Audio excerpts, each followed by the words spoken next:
Merci de nous rejoindre sur RTI 1. Bonjour à toutes et à tous. Voici les titres de ce nouveau journal. Le Salon international des technologies de transformation présenté par la Côte d'Ivoire lors de l'édition 2023 du Salon international de l'agriculture à Paris, la capitale française. Le CIETA, qui se tient du 6 au 8 avril prochain à Abidjan, va montrer le savoir-faire technologique ivoirien, africain et du reste du monde. La deuxième réunion à Alger, la capitale algérienne de l'Union interparlementaire UIP. Les 26 et 27 février, les participants réfléchissent sur l'engagement des communautés locales dans la prévention de l'extrémisme violent et dans la lutte contre le terrorisme, fléau qui sévit toujours dans la région du Sahel. Enfin, l'adhésion de la Suède et de la Finlande à l'OTAN. La Turquie annonce la reprise des négociations. L'actualité en Côte d'Ivoire, tout d'abord les activités du ministère d'État, ministère des Affaires étrangères, de l'intégration africaine et de la diaspora. La ministre Kandia Kamisoko Kamara a échangé récemment avec deux personnalités européennes, notamment le ministre de la coopération économique de la République fédérale d'Allemagne et le chef de la coopération économique autrichienne. Au menu des entretiens, le renforcement des relations diplomatiques. Les précisions dans ce reportage de Souleymane Donisongou et Michel Digré. Séance de travail entre Kandia Kamara, ministre d'État, ministre des Affaires étrangères, et Svenja Schulz, ministre fédérale allemande de la coopération économique et du développement. L'entretien portait essentiellement sur les relations bilatérales entre les deux pays, la sécurité nationale et la protection infantile. Nous avons eu un échange très intense sur les liens commerciaux étroits qui existent entre la Côte d'Ivoire et l'Allemagne. Les enfants doivent être à l'école et pas sur les plantations. Et nous nous sommes assurés sur place nous-mêmes pour voir quelles sont les mesures qui ont été entreprises par la Côte d'Ivoire afin de remédier au travail des enfants. Et nous avons vu à quel point la Côte d'Ivoire prend vraiment de nombreuses mesures pour assurer une production de cacao sans déboisement et sans travail des enfants. À sa suite, Kandia Kamara a accordé une audience à une délégation autrichienne conduite par Michael Auteur, chef de la coopération économique et du développement, accompagné par l'icône ivoirienne du football, Didier Drogba. L'Autriche voudrait renforcer ses relations bilatérales avec la Côte d'Ivoire et en l'occurrence mobiliser suffisamment d'investissements et travailler avec la Côte d'Ivoire main dans la main pour son développement économique. C'est un devoir pour moi de créer ce genre de rencontres et de contribuer à ma manière au développement industriel et économique de la Côte d'Ivoire. La chef de la diplomatie ivoirienne note toute sa satisfaction quant à l'intérêt que portent les investisseurs étrangers pour la Côte d'Ivoire. Ces investisseurs sont intéressés par la Côte d'Ivoire. Ils ont beaucoup de projets pour notre beau pays, notamment dans le domaine de la formation, dans le domaine des infrastructures, dans divers domaines et surtout dans le domaine de l'industrie et nous aider dans la transformation de nos matières premières. Dans la dynamique du regain de vitalité de l'économie ivoirienne, plusieurs autres investisseurs sont attendus dans les prochains jours en Côte d'Ivoire.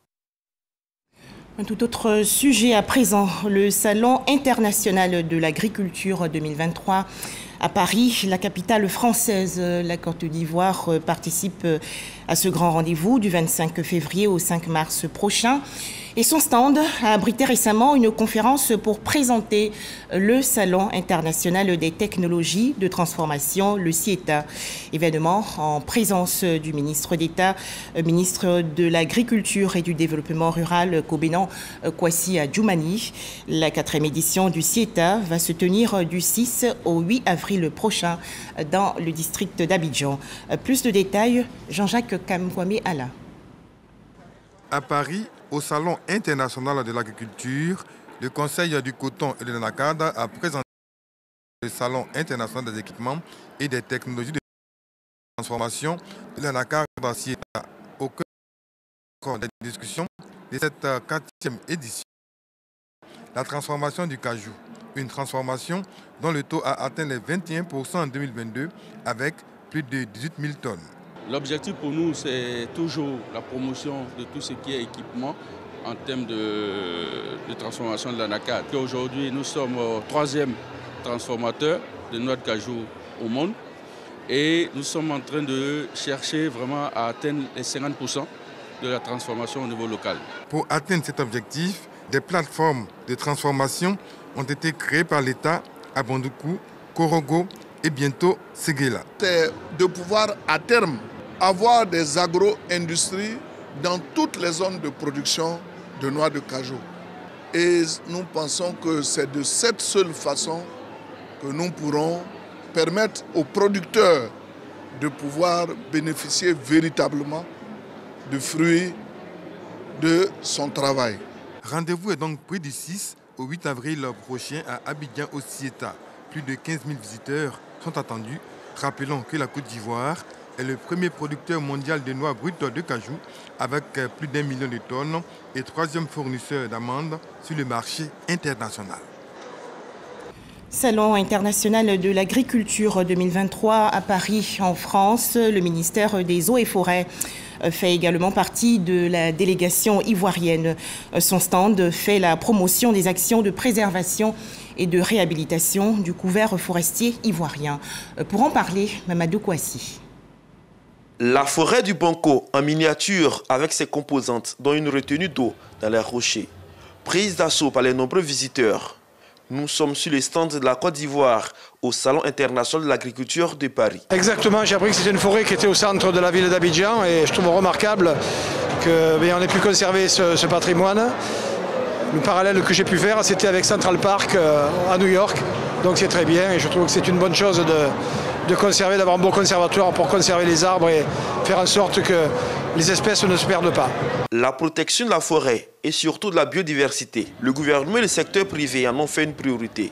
Nous avons voulu montrer au grand public parisien que le gouvernement ivoirien menait beaucoup d'actions dans le sens de la protection de la biodiversité.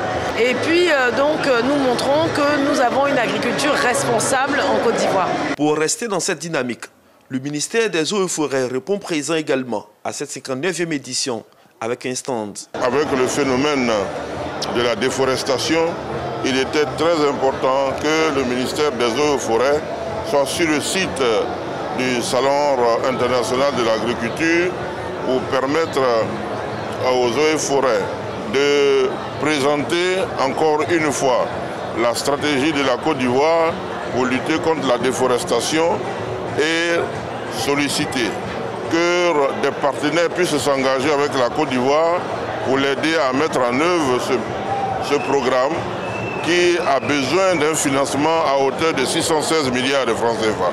L'agroforesterie occupe une place importante également dans cette présence de la Côte d'Ivoire à ce Salon international de l'agriculture de Paris. Souvent, les partenaires ne comprennent pas comment nous allons réussir à faire en sorte que le cacao qui, eux, ils pensent être à la base de la déforestation, comment nous allons faire pour que le cacao continue à être fonctionnel dans notre pays et alors que nous luttons contre la déforestation. Et là, la stratégie de l'agroforesterie qui est utilisée comme un instrument doit être expliquée à tous ses partenaires. La Côte d'Ivoire veut également, à travers cette participation, démontrer les mesures prises qui ont permis de réduire le taux de déforestation. Nous sommes passés en 30 ans de près de 300 000 hectares à environ 20 000 hectares aujourd'hui. Retour en Côte d'Ivoire avec le lancement de la campagne nationale d'appui aux cantines scolaires et hôpitaux de référence. Une initiative du Conseil national pour la nutrition, l'alimentation et le développement de la petite enfance, structure appuyée par la direction des cantines scolaires. Cette campagne cible les cantines scolaires et hôpitaux de 11 régions en situation d'insécurité alimentaire et de malnutrition. Khalil Diomandé et Didier Nguessan. C'est ici, à la place de l'Indépendance Domé, dans la région du Gor, qu'est lancée la campagne nationale 2023 d'appui aux cantines scolaires et hôpitaux de référence. Le choix d'Omé est loin d'être anodin. La ville fait partie aujourd'hui des zones où la malnutrition et l'insécurité alimentaire sont à un stade critique selon l'enquête de démographie et de santé en 2021. Une offensive est donc menée conjointement par le Conseil national pour la nutrition, l'alimentation et le développement de la petite enfance et la direction des cantines scolaires. Plus de 150 cantines scolaires et 15 hôpitaux de référence de 11 régions identifiées comme étant en proie à la malnutrition sont dotés de 38 tonnes de riz, 12 tonnes d'huile et 2 tonnes de poissons. Le tout pour une enveloppe estimée à 100 millions de francs CFA. Grâce à ces dons de vie, 28 056 élèves bénéficieront de 10 jours supplémentaires de dotation de repas chauds, sains et équilibrés le midi. Sachez que votre acte de ce jour va nous motiver à un rendement scolaire meilleur. Ces dons s'inscrivent dans la droite ligne des engagements pris par la Côte d'Ivoire lors de la réunion de haut niveau sur la nutrition tenue en décembre 2022 à Abidjan. L'objectif du gouvernement est de faire passer le taux de l'insécurité alimentaire en milieu rural de 10,8% à 9,5% en 2025 et la sous-alimentation de 15,7% à 14% en 2025. Pour relever ces défis, le secrétaire exécutif du Conseil, Dr Moussa Sissé, invite les populations à l'abandon de l'orpaillage clandestin qui appauvrit les terres et à intensifier la culture vivrière. Il y a des bas-fonds à Oumé. Donne l'espace aux femmes. Nous allons on peut effectivement leur apporter des intrants pour qu'on mette l'accent sur les cultures vivrières, les cultures maraîchères, pour qu'on puisse faire fonctionner davantage les cantines scolaires. Nous sollicitons les collectivités. Nous sollicitons les conseils municipaux, les conseils régionaux, pour qu'effectivement, ils voient dans les plans triennaux des lignes adressées vraiment à la nutrition dans la localité. Nous allons nous engager, nous allons les sensibiliser afin que ces populations reviennent à la culture vivrière pour améliorer le taux de nutrition au niveau de notre département. Le corps médical de la région du Gor a émis des doléances, notamment sur la construction de plusieurs unités pédiatriques de prise en charge nutritionnelle et le renforcement de l'effectif des pédiatres dans les zones rurales. Pour notre santé, faisons-nous tous se vacciner contre le coronavirus.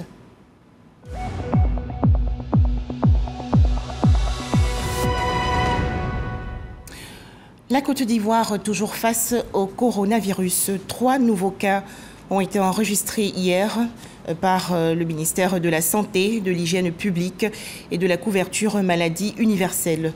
La Côte d'Ivoire dénombre donc actuellement 88 185 cas confirmés de coronavirus, 87 307 personnes guéries, 834 décès et 44 cas actifs. Rappelons que la vaccination contre le coronavirus est volontaire et gratuite en Côte d'Ivoire. La sensibilisation, un outil pour faire reculer la maladie à coronavirus. Les élèves du lycée classique d'Abidjan, dans la commune de Cocody, ont été exhortés il y a quelques jours à se faire vacciner contre le coronavirus. Appel lancé le 23 février dernier, par le ministère de la Santé, de l'Hygiène publique et de la couverture maladie universelle. Les explications, Didier Nguessan. Les adolescents de 12 à 17 ans sont de grands vecteurs de la COVID-19. À ce jour, ils sont un peu plus de 742 000 à être complètement vaccinés, soit 17,9% des populations cibles. Le ministère de la Santé, de l'Hygiène publique et de la couverture maladie universelle déploie ses équipes de vaccination dans les lycées et collèges pour sensibiliser les élèves et personnels enseignants à se faire vacciner. Je suis fière de venir me faire vacciner car je veux éviter le Covid-19 et j'invite mes amis à venir se faire vacciner. Chers parents, chers amis de 12 ans et plus, je vous invite à tous vous faire vacciner pour stopper sa propagation afin que cette année scolaire 2022-2023 soit décrétée comme l'année de 0 mort due à la Covid-19 en Côte d'Ivoire. Le ministère de la Santé vise une couverture vaccinale de 70% à terme. Elle est estimée actuellement à 40%. À Abidjan, c'est 49 000 adolescents âgés de 12 ans et plus qui sont complètement vaccinés, soit 6%. C'est 16% des enseignants et des encadreurs qui sont complètement vaccinés au plan national. Au regard de ces résultats, si les choses restent à l'état, le monde scolaire devient le réservoir de coronavirus en Côte d'Ivoire. Des contes et des sketchs sur la COVID-19 animés par les élèves leur ont permis de sensibiliser leurs congénères sur l'importance de la vaccination. Toujours en Côte d'Ivoire, le ministère de la Solidarité et de la lutte contre la pauvreté aux côtés des populations endeuillées après une vague d'intoxication alimentaire à Bengourou dans la région Est et une épidémie de méningite à Tanda dans la région nord-est du pays.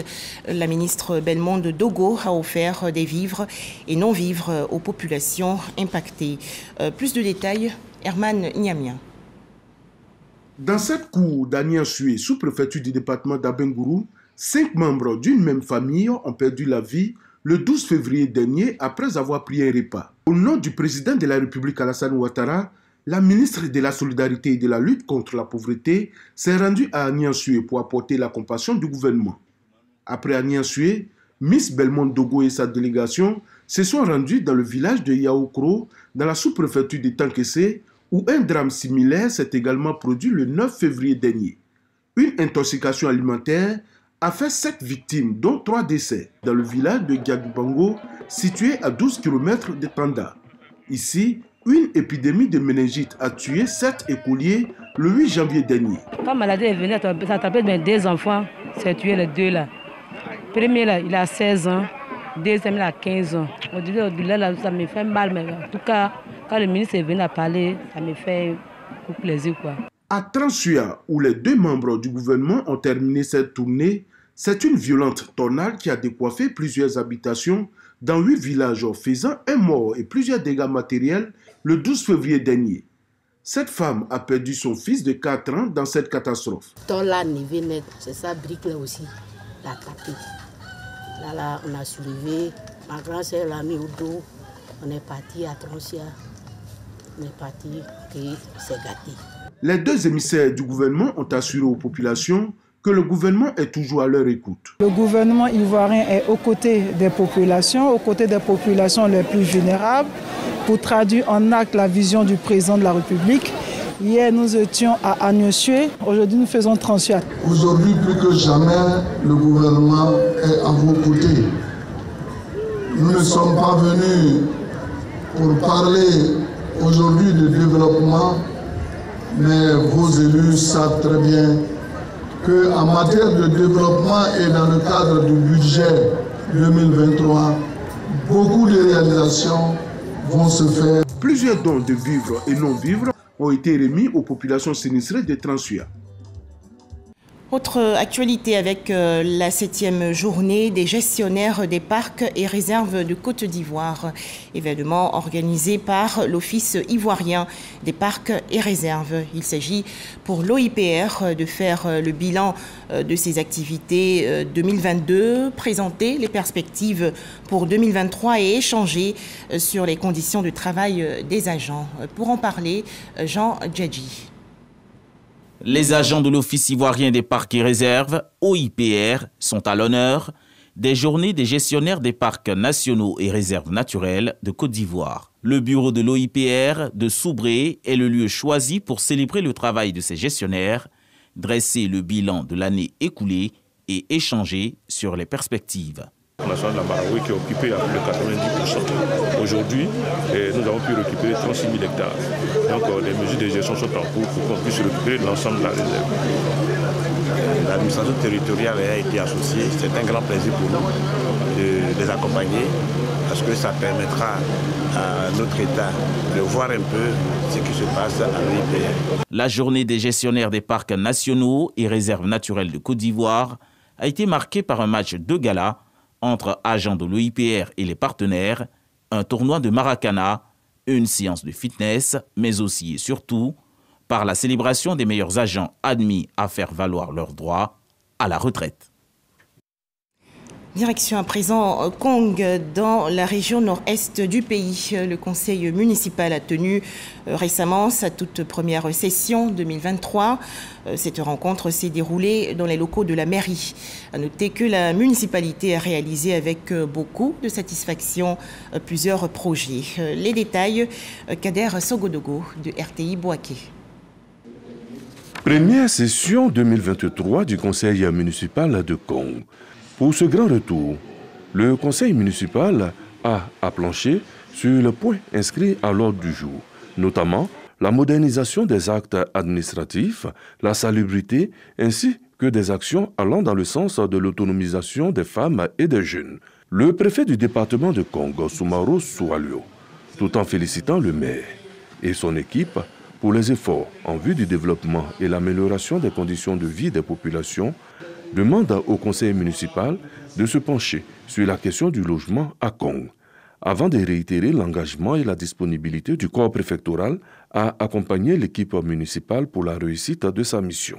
Pour le développement inclusif de la commune de Kong, le maire Berté Abdraman Tiemoko exhorte l'ensemble des conseillers municipaux à l'unité, à l'entente, à la fraternité, à la solidarité et au partage pour le bonheur des populations de Kong.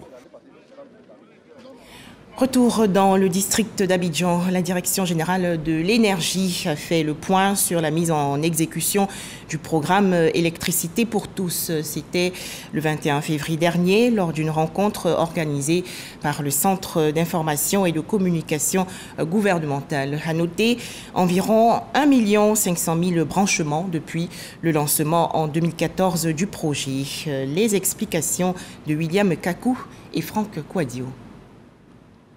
Des habitations noyées sous des toiles de fils électriques, des branchements anarchiques que le gouvernement entend juguler par des programmes sociaux efficaces. Le programme Électricité pour tous vient faciliter l'accès effectif à l'électricité pour l'ensemble des populations vivant dans les localités électrifiées. Le PEPT offre une approche intégrée associée à une facilité de paiement. En effet, il a pour objectif de favoriser l'accès des ménages à l'électricité en assouplissant les formalités de raccordement et en facilitant les modalités de paiement du coût de l'abonnement et du branchement à l'électricité. Le PPT propose ainsi différentes offres commerciales aux usagers en fonction de leur catégorie sociale et de leur pouvoir d'achat. Le Centre d'information et de communication gouvernementale CICG, dans son traditionnel Tout savoir sur, fait un focus sur les branchements sociaux d'électricité. Il s'agit d'éclairer l'opinion sur les principaux questionnements en bonne place l'éligibilité. Des critères d'éligibilité ont été établis. Il s'agit de réaliser les branchements PEPT des ménages de toutes les localités de la Côte d'Ivoire électrifiées avant ou après le programme national d'électrification rurale lancé en 2013. Il s'agit également de privilégier les ménages des zones rurales, de privilégier les ménages des localités ayant les taux de desserte les plus faibles. Notons que grâce au programme Électricité pour tous, la connexion au réseau électrique sur l'ensemble du territoire depuis fin 2022 est évaluée à environ 65%. La 28e édition du Festival panafricain du cinéma et de la télévision de Ouagadougou au Burkina Faso. La fête bat son plein. À noter que votre serviteur, la radiodiffusion télévision ivoirienne, participe à ce grand rendez-vous. En effet, RTI Distribution a présenté plusieurs productions, notamment Je reste photographe et le syndicat de Nouka. Plus de détails dans ce reportage de Issa Yeo. Télévision leader en Côte d'Ivoire, la RTI Radiodiffusion télévision ivoirienne est présente au 28e FESPACO à Ouagadougou. Occasion pour elle de montrer ses atouts sur le plan de la production des séries, télé et du cinéma. La RTI est présente au FESPACO pour deux raisons.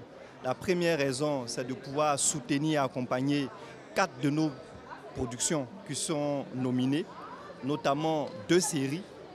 Le syndicat de Nouka et ici, c'est Babi, dans la catégorie meilleure série africaine. Un documentaire, Je reste photographe, et un long métrage qui est L'affaire Samori. Et la deuxième raison, c'est de pouvoir participer au MICA, qui est le marché international du cinéma et de l'audiovisuel, marché au cours duquel nous allons faire des rencontres entre professionnels. RTI Distribution, c'est le premier partenaire des producteurs locaux. Nous avons à notre disposition plus de 1500 heures de contenu ivoirien à découvrir dans notre catalogue. La RTI, c'est aussi la promotion des talents sur le plan cinématographique.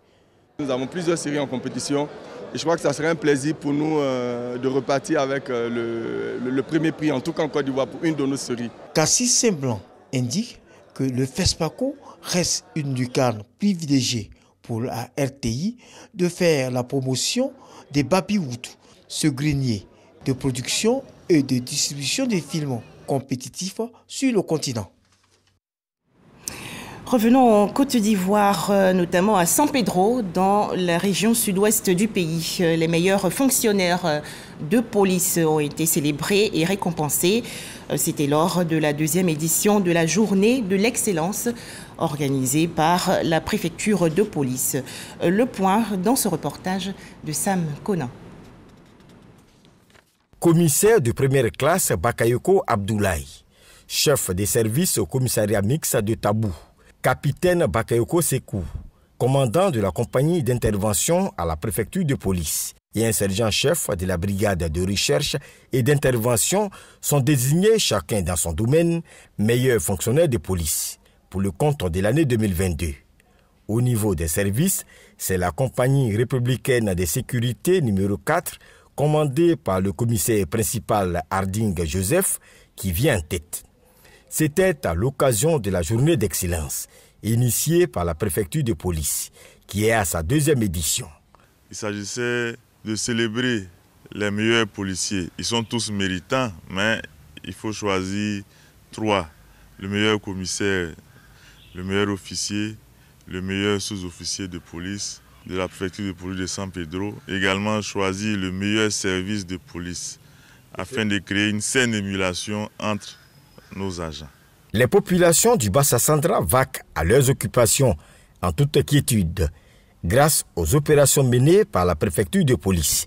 Des opérations qui ont donné des résultats, au nombre desquels Fumoir détruit 41, personnes interpellées ou raflées 1170 et personnes déférées au parquet pour diverses infractions à la législation pénale 159. Également de la drogue saisie. Au niveau des armes à feu, un fusil calibre 12 mm, 2 munitions, 4752 usagers de la voie publique ont été sensibilisés, 792 engins ont été verbalisés. La police est au travail, sous l'impulsion de M. le directeur général de la police nationale. Les fonctionnaires de police admis à la retraite n'ont pas été oubliés. Ils ont reçu des présents et une enveloppe au nom du directeur général de la police nationale. Le bureau central des amendes a été inauguré à l'occasion. Second titre de ce journal, la deuxième réunion de l'Union interparlementaire à Alger, la capitale algérienne. Thème retenu, l'engagement des communautés locales dans la prévention de l'extrémisme violent et dans la lutte contre le terrorisme. Les détails, Moussa Konaté. Deuxième réunion de l'Union interparlementaire sur le terrorisme et l'extrémisme violent en Algérie. Des parlementaires, des responsables d'organisations religieuses et communautaires et autres acteurs institutionnels venus de divers pays réfléchissent sur l'engagement des communautés locales dans la prévention du terrorisme. Les chefs traditionnels qui collaborent avec les forces de défense et de sécurité font l'objet d'attaques ciblées. Dans certains cas, un ultimatum est lancé à l'ensemble des villageois, leur intimant l'ordre de quitter les lieux. Dans d'autres cas, ils sont soumis au paiement d'un tribut et en cas de non-exécution, ils sont tout simplement massacrés par des terroristes sans foi ni loi. Crise alimentaire, trafic illicite, déplacement des populations, déstabilisation des économies, fragilisation des institutions, autant de faits liés aux actions terroristes et qui freinent le développement de plusieurs États africains, notamment dans le Sahel. Cette situation alarmante et critique nous interpelle tous quant aux actions à entreprendre pour l'éradiquer afin de restaurer durablement la paix, la stabilité et la sécurité dans l'espace Sahel et partant dans l'Afrique tout entière. Le terrorisme et l'extrémisme violent font rage sur le continent. Il est donc temps d'agir efficacement en impliquant les populations dans les stratégies de prévention. On ne peut pas lutter contre le terrorisme sans apporter le développement. Et le développement ne peut pas se faire lorsque vous ne discutez pas avec ceux qui sont bénéficiaires. Ceux qui sont bénéficiaires de ce projet, ce sont les communautés. Il faut leur demander quelle est leur compréhension de la chose pour mieux appréhender les solutions qu'on veut leur apporter. Cette deuxième rencontre de l'UIPI sur le terrorisme et l'extrémisme violent vise à identifier les facteurs favorisant le terrorisme, aussi à harmoniser les initiatives afin de freiner ce phénomène qui continue de créer la désolation dans plusieurs pays. Des images pour finir. La Turquie annonce la reprise prochaine des négociations avec la Suède et la Finlande en vue de l'adhésion de ces deux pays à l'OTAN. La Russie, de son côté, met en garde contre cet abandon de décennies de non-alignement par les deux pays nordiques. Voilà, merci de nous avoir suivis. Excellent début de semaine à toutes et à tous sur RTI 1.